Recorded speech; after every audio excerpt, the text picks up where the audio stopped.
Buenos días y bienvenidos a esta revisión de la operación de absorción. En esta ocasión vamos a presentar los aspectos generales del transporte interno en partículas porosas para absorción. El contenido de esta revisión involucra primeramente revisar el concepto de transporte interno en partículas porosas.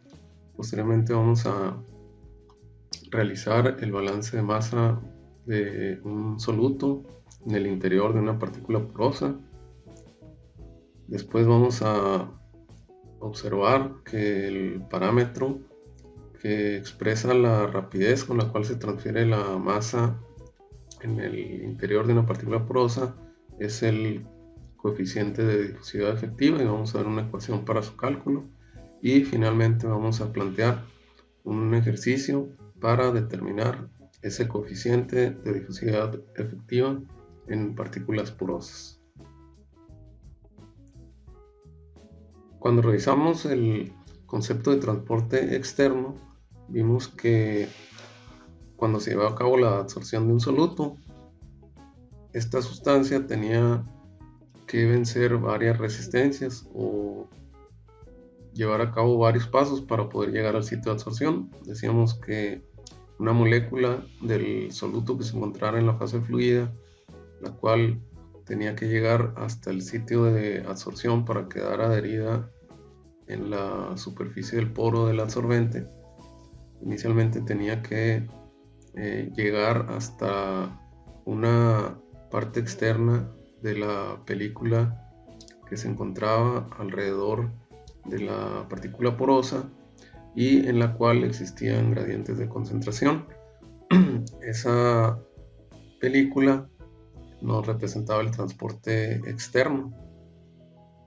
Una vez que se traspasaba esa película, se llegaba hasta la superficie de la partícula, y desde esa superficie hasta el sitio de absorción es lo que involucra el transporte interno, o sea, el transporte dentro de la partícula. Y ese transporte es importante porque recordemos que la partícula es porosa, entonces ese transporte interno involucra la transferencia de la molécula del soluto a través de los pequeños poros que se encuentran dentro de la partícula, de tal forma que se necesita cuantificar qué tan rápido va a ocurrir ese transporte en el interior de la partícula, y el parámetro que lo va a expresar esa rapidez a la cual ocurre la transferencia del soluto en el interior de los poros es el coeficiente de difusividad efectiva, que más adelante vamos a ver que involucra varios términos. También podemos agregar que el transporte interno define un cambio de concentración del soluto en la partícula con respecto al radio de esa partícula.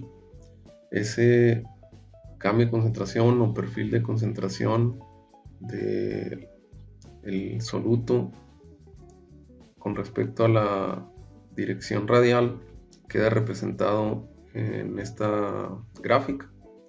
Esta parte de la gráfica representa el cambio de concentración del soluto en el interior de la partícula con respecto al radio, donde existen valores de concentración más altos en la parte externa de la partícula para una absorción y valores de concentración menores hacia el interior de la partícula. Este cambio de concentración con la posición radial queda expresada a través de los balances de materia en ese dominio. Si deseamos describir cómo cambia la concentración de soluto en el interior de la partícula, es necesario establecer un balance de materia en esa partícula. Para ello, podemos considerar que la partícula tiene una forma idealizada de una esfera.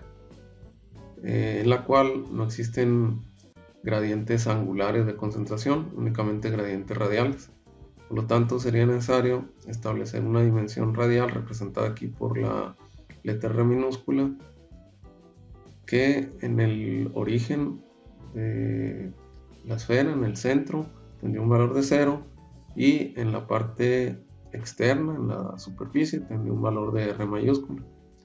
Y sería necesario definir un casquete esférico en el interior de la partícula que tendría un espesor delta R muy pequeño, de tal manera que pudiéramos plantear un balance de materia en ese casquete esférico y analizar cómo está entrando la masa a ese casquete, cómo está saliendo, cómo está generando y cómo está acumulando.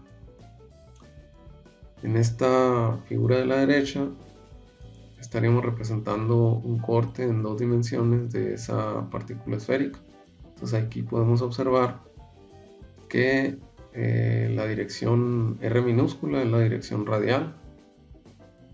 La R minúscula oscila entre el valor de 0 en el centro de la partícula esférica hasta el valor de R mayúscula en la parte externa de la partícula. Aquí también está definido un casquete que tiene un espesor delta R muy pequeño.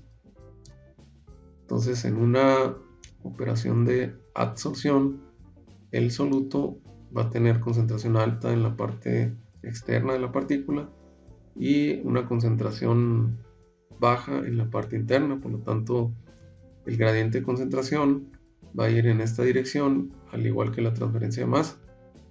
Entonces aquí podemos representar que en esta parte estaría entrando A, que sería el soluto, al casquete, y aquí estaría saliendo A del casquete, es decir, en R más delta R estaría entrando y en R estaría saliendo. Entonces eso nos permitiría establecer un balance de masa para describir cómo cambia la concentración del soluto de acuerdo a la posición radial y al tiempo. Con el fin de obtener una ecuación que permita describir el cambio de concentración con el tiempo y la posición en el interior de la partícula, vamos a establecer un balance de masa para el soluto en el interior de la partícula. Para ello vamos a utilizar el análisis que hicimos anteriormente en la partícula esférica, y el balance lo plantearíamos para el elemento de espesor diferencial de grueso delta R. Con ese fin, inicialmente escribiríamos en palabras el balance de masa para el soluto A, es decir, que la acumulación de A va a ser igual a las entradas de A menos las salidas de A, más la generación neta de A en el casquete esférico. Entonces, lo que tenemos que hacer es sustituir cada uno de estos términos por su expresión matemática. En ese sentido, inicialmente tomaremos en cuenta el término de acumulación. Para ello, revisaríamos que la nomenclatura que vamos a utilizar sería la siguiente. Q minúscula sería la concentración del soluto en la fase sólida, con unidades de masa de A entre volumen de adsorbente. La C mayúscula sería la concentración del soluto A en el líquido de los poros de la partícula. Sus unidades serían masa de A entre volumen del líquido en los poros. Perdón. De su índice sería el coeficiente de difusión efectiva o difusividad efectiva. En este coeficiente estarían incluidos algunos fenómenos de difusión que un poco más adelante vamos a revisar, de tal manera que sería una especie de coeficiente de difusión total, y sus unidades serían longitud cuadrada en tiempo. Entonces, tomando en cuenta eso, el término de acumulación quedaría expresado por la derivada parcial de Q con respecto al tiempo, pero como las unidades de este término, parcial de Q, parcial T, serían unidades de masa de A entre volumen de absorbente tiempo, y las unidades del balance de masa serían las unidades de un balance de masa común, que serían masa de A entre tiempo. Entonces tendríamos que eliminar las unidades de volumen de absorbente. Entonces, ¿cuál es el volumen de absorbente en el casquete esférico? Pues sería el volumen de ese casquete, que sería el correspondiente a una esfera que tiene un espesor delta R. Entonces, el área de una esfera es 4pi por r cuadrada. Entonces, hay fórmulas matemáticas exactas, ¿no? Estrictas, en las que se puede hacer el cálculo del volumen de un casquete esférico, pero son relativamente complejas. Entonces, esa expresión para el volumen del casquete esférico se puede aproximar con una expresión más sencilla si tomamos en cuenta que el espesor del casquete sea muy pequeño, o sea, si el delta R es muy chico. Entonces, si el delta R es muy chico, la diferencia entre el área interior y el área exterior del casquete esférico sería muy pequeña, por lo tanto, el volumen del casquete sería aproximado a el producto del área del casquete multiplicada por el espesor. Entonces, eso es lo que vamos a utilizar para tener una expresión relativamente más sencilla. Entonces, el volumen del casquete esférico lo vamos a representar como el producto del área del casquete, que sería 4pi r cuadrada, el área de una esfera, multiplicada por el espesor del casquete, que sería delta R. Entonces, el volumen del casquete sería 4pi r cuadrada delta R. Y si lo multiplicamos por parcial Q y parcial T, pues entonces vamos a tener unidades únicamente de masa de A entre tiempo, que son las unidades que queremos para el balance de masa. A continuación tendríamos que sustituir el término de entradas de A. Entonces, las entradas de A estarían representando la masa de A que entra en el casquete desde el exterior hacia el interior de la partícula, porque se trata de una absorción. Entonces, el soluto va a entrar desde la parte de afuera hacia la parte de adentro. Entonces, la masa de A que entre se refiere a la masa de A evaluada en esta posición, es decir, en R más el delta R. Esa masa va a entrar por un proceso de difusión a través de los poros.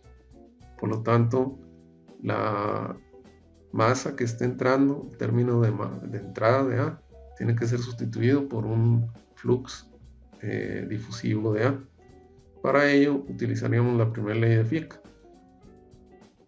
la cual en su forma estándar y para la dirección R sería esta su expresión: J su índice R igual a menos D su índice E por parcial C en parcial R. Esa sería la expresión estándar para la primera ley de Fick, el flux difusivo. Perdón. Sin embargo, hay que tomar en cuenta que este signo menos que aparece aquí en la primera ley de Fick se incluye debido a que en una expresión estándar para la primera ley de Fick, a medida que la distancia crece, la concentración decrece, de tal forma que el cambio de C respecto a la distancia sería negativo, y el signo menos se incluye para que el flux tenga un resultado positivo. En la situación en la que estamos, en la cual la distancia R crece desde el centro de la partícula hacia afuera, pero la concentración es mayor en la parte de afuera que en la parte de adentro.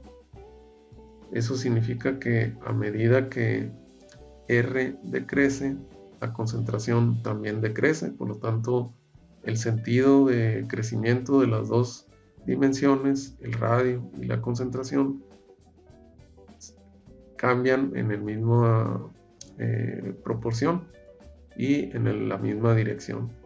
Por lo tanto, a la hora de que sustituimos la expresión para el flux de la ley de Fick, en el caso en el que estamos no es necesario incluir el signo negativo para que obtengamos un valor de flux positivo. De tal forma que al representar el término de entrada de A, su flux sería únicamente de E por parcial C en parcial R, evaluado en R más delta R. Este término, como decimos ahorita, representaría el flux difusivo por la primera ley de Fick. Sus unidades serían masa de A entre área y tiempo. Entonces, como el balance queremos que tenga unidades de masa de A entre tiempo, entonces necesitamos multiplicarlo por el área, que en este caso sería el área del casquete.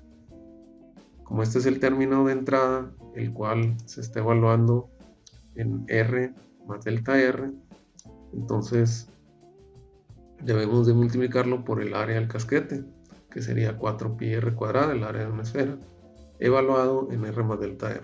Por lo tanto, el término de entrada sería 4pi r cuadrada por dE por parcial C en parcial R, evaluado en R más delta R.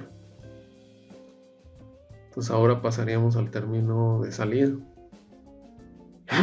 Perdón. Entonces, en cuanto al término de salida, ese sería un término que tiene que tomar en cuenta la masa que está saliendo del casquete hacia el interior de la partícula. Entonces estaría siendo evaluado en R minúscula igual a R minúscula, o sea, en esta posición. Entonces, en esa posición el flux es difusivo también y la expresión básicamente sería la misma, únicamente estaría ahora siendo evaluado en R igual a R. Entonces nos quedaría que el término de salida sería 4pi r cuadrada por dE por parcial C en parcial R, evaluado en R. Entonces eso sería lo correspondiente al término de salida en el balance. Sus unidades directamente ya nos darían masa entre tiempo. Y finalmente el término de generación neta de A sería igual a 0 porque estamos considerando únicamente una absorción física. No hay ninguna reacción en la fase fluida del líquido que se encuentre en los poros, por lo tanto el término de generación neta sería igual a 0 y el balance en su forma matemática nos quedaría de esta forma. Con el fin de tener una expresión matemática que pueda permitir su solución para obtener los valores de concentración en la posición o tiempo que se requiera, simplificamos esta ecuación. Entonces, con el fin de que en el lado izquierdo nos quede únicamente el parcial Q en parcial T, la derivada parcial de Q respecto a T, dividimos entre 4pi r cuadrada delta R. Entonces, en el lado izquierdo nos queda únicamente este término. Y en el lado de la derecha, al dividir entre las constantes 4pi, pues se cancelaría este término, el 4pi.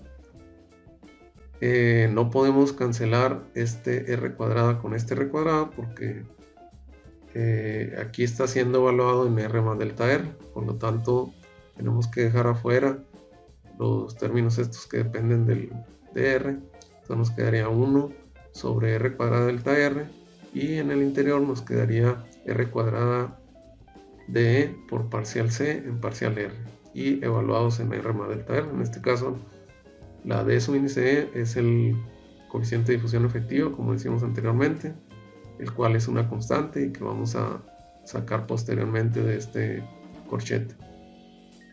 Con respecto al último término, a la hora de que hagamos la división sobre 4pi r cuadrada delta R, tendríamos un término parecido.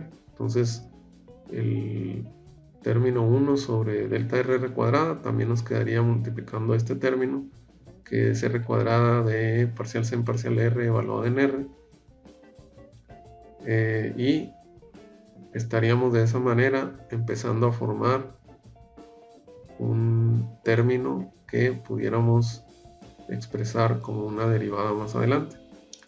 Con esa idea pasamos al siguiente paso, en el cual sacaríamos la constante de su índice E del interior de este agrupamiento y nos quedaría el 1 sobre R cuadrada, y el delta R lo meteríamos a la agrupamiento con el fin de darle una estructura que nos permita formar una derivada más adelante, de tal manera que nos estaríamos obteniendo parcial Q parcial T por DE, 1 en R cuadrada, este término evaluado en R más delta R, este término evaluado en R, que serían iguales, y dividido entre delta R. Entonces ya le estaríamos dando una estructura para formar una derivada en el interior del corchete.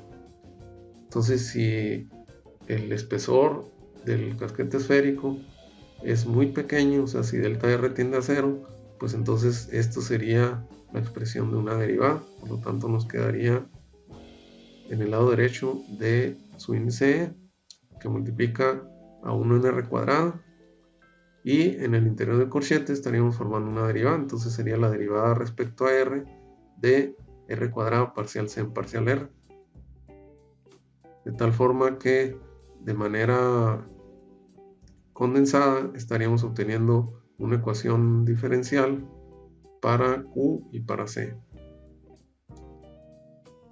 Podemos dejarla de esta manera, de manera condensada, o podemos desarrollar esta derivada. Por ejemplo, si la desarrollamos, aquí tendríamos la derivada respecto a R, derivada parcial, de R cuadrado parcial C en parcial R. Entonces podemos derivar respecto a R el término que tenemos aquí entre paréntesis, el cual es el producto de dos funciones. Una función sería R cuadrada y la otra función sería parcial C en parcial R. Entonces, si aplicamos la receta para la derivada del producto de dos funciones, obtendríamos esta expresión que tenemos acá, que sería el lado izquierdo igual parcial Q en parcial T, igual al coeficiente de difusión de su índice E por 1 en R cuadrada por la derivada de lo que tenemos aquí en el interior del corchete. Y esa derivada sería la primera función multiplicada por la derivada de la segunda función. Entonces sería R cuadrada por parcial cuadrada C en parcial R cuadrada. Y a eso le sumaríamos la derivada de la primera función multiplicada por la segunda función. Entonces nos quedaría más 2R que multiplica parcial C en parcial R. Entonces esta sería la forma desarrollada de esta forma condensada de la derivada. Entonces ahora podemos simplificar esta es R cuadrada. Entonces nos quedaría el lado derecho de su índice E, que multiplica a parcial cuadrada C en parcial R cuadrada, y el segundo término sería 2 entre R, que multiplica a parcial C en parcial R. Entonces esta sería la ecuación resultante, que si acaso la resolviéramos pudiera permitirnos obtener la descripción de cómo cambia la concentración con el tiempo para la fase sólida. En esta ecuación el parámetro sería el coeficiente de difusión efectiva, el cual es una expresión de qué tan rápido se va a difundir el soluto a través de los poros de la partícula. Y más adelante vamos a ver cómo podemos determinar este coeficiente de difusión efectiva. La difusión de un soluto en los poros de un absorbente es un proceso complejo. Las moléculas del soluto se mueven debido a su energía interna de forma aleatoria, y eso provoca choques con otras moléculas, con las paredes de los poros del absorbente, o incluso puede provocar que una molécula que ya se había absorbido en algún sitio, literalmente brinque a otro sitio cercano en el cual quede atrapada. Todos estos fenómenos deben ser tomados en cuenta en el coeficiente de difusión efectivo si se quiere tener una buena representación del proceso de difusión. Para cuantificar el coeficiente de difusión efectivo o difusividad efectiva, que es el parámetro de la ecuación que obtuvimos anteriormente, generalmente se toman en cuenta 3 procesos de difusión. El primero es el de difusión de poro, que se representa con una D y un subíndice I. Entonces, este fenómeno toma en cuenta el movimiento de las moléculas del soluto a través de un poro sin tomar en cuenta sus choques con las paredes del poro. Esto ocurre o se puede visualizar si tuviéramos un poro de diámetro relativamente grande. Entonces el movimiento de la molécula se debería únicamente a la energía interna que tiene esa molécula y su movimiento aleatorio, y eso provocaría una transferencia por difusión de la molécula desde un sitio de alta concentración a un sitio de baja concentración. Otro proceso que se toma en cuenta dentro del coeficiente de difusión efectiva es el llamado proceso de difusión de Knudsen, que se representa con una D y en su índice K. Este proceso es importante en absorbentes que tienen poros de diámetro pequeño, de tal manera que al estarse llevando a cabo el movimiento aleatorio de las moléculas, el diámetro es tan pequeño que empieza a chocar la molécula con las paredes del poro, y eso provoca un retraso en el movimiento de la molécula a lo largo de su trayectoria. Un tercer proceso de difusión que normalmente se toma en cuenta es el llamado difusión superficial y se representa con una D y un subíndice S. En este proceso lo que se toma en cuenta es que una molécula que se ha absorbido en algún sitio de absorción, en alguna posición del poro, puede tener la energía suficiente y estar lo suficientemente cercana a otros sitios de absorción cercanos, tal que esa molécula dé un brinco de un sitio de absorción ocupado a un sitio de absorción desocupado cercano, y de esta forma empiece a tener un movimiento a través de la superficie, que dependiendo de la densidad de sitios en esa posición del poro y de la energía que tenga la molécula, pues puede ser o puede no ser importante. Entonces habrá sistemas en los cuales los 3 fenómenos sean importantes en su contribución al coeficiente de difusión efectiva, o habrá sistemas en los que uno de ellos sea el más importante o 2 de ellos sean los más importantes, dependiendo de la situación particular. En esta imagen de la derecha vemos una representación de los 3 fenómenos. Entonces el fenómeno de difusión de poro sería el que está representado por las rueditas estas de color negro, en el cual el viaje de las moléculas es debido a la energía interna de la molécula, sin tomar en cuenta choques con las paredes del poro. Luego, el proceso de difusión de Knudsen sería el que ocurriría si el diámetro del poro fuera lo suficientemente pequeño para que su diámetro fuera menor que la longitud media de trayectoria de la molécula. Entonces eso va a ir provocando choques de la molécula con las paredes del poro. Y el tercer fenómeno sería el de difusión superficial, en el cual las moléculas van dando brincos de un sitio de absorción a otro lo cual les da una movilidad adicional. Entonces esos tres procesos de difusión quedan englobados en el coeficiente de difusión efectivo. Para calcular ese coeficiente de difusión efectiva se utiliza esta expresión que tenemos aquí. En esta ecuación, de su índice I es el coeficiente de difusión de poro, de su índice K es la difusión de Knudsen y de su índice S es el coeficiente de difusión superficial. También aparecen otros términos. Aquí tenemos la porosidad de la partícula, epsilon su índice P, un término que toma en cuenta la tortuosidad, que se representa con la letra tau, la rho su índice P, que es la densidad de la partícula, la K su índice I, que es una constante, y nuevamente la epsilon su índice P, que sería la porosidad de la partícula.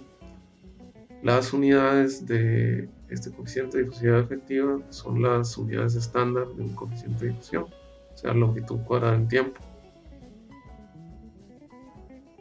En esta ecuación, un parámetro que conviene describir un poquito más es este de la porosidad, el cual toma en cuenta qué tan sinuosa es la trayectoria que va a seguir la molécula entre dos puntos dentro del poro del absorbente. Por ejemplo, en esta imagen tenemos una representación del concepto de tortuosidad. Si el poro fuera completamente recto, la molécula